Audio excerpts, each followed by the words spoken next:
Because the Word of God is what? Alive and active, sharper than any, penetrating even to the soul and the spirit, joints and marrow. It judges what? Thoughts and intents.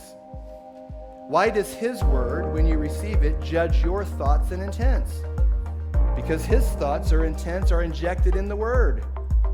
And you're having a conflict between what He intended and what you're saying. Okay? Now, when you think of double-edged sword, what do you think of? I think of a sword that's sharp on both sides. Would that be most people? Double-edged. It turns out double-edged does not mean that. It means dual purpose. And so this word sword in the Bible, double-edged sword,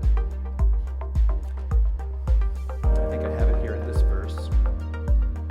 Double-edged sword is actually the Greek word makira.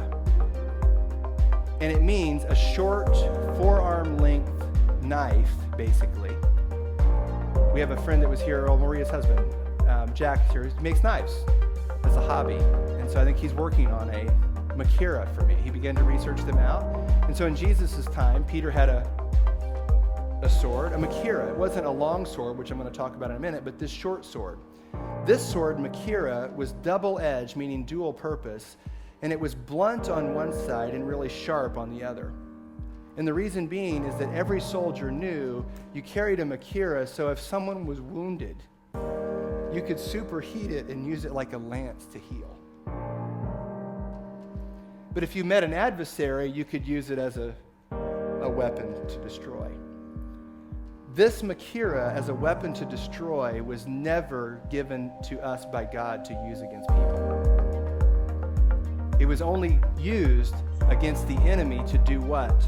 To cut down every thought or intent that would exalt itself against the knowledge of what God originally intended. This is your weapon. It's a sword. It's a word. And so Jesus never prayed for a single person to be healed. He just spoke a word and they were healed. Why? Because that's what God intended. Is this good?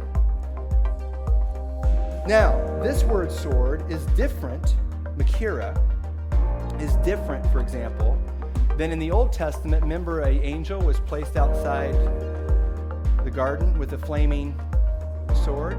That word sword is the word cherub, which is why they're called cherubim, because they were sword-wielding angels.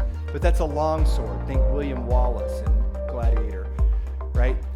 This sword was designed for principality-level warfare and was never given to a man. You can't affect principalities.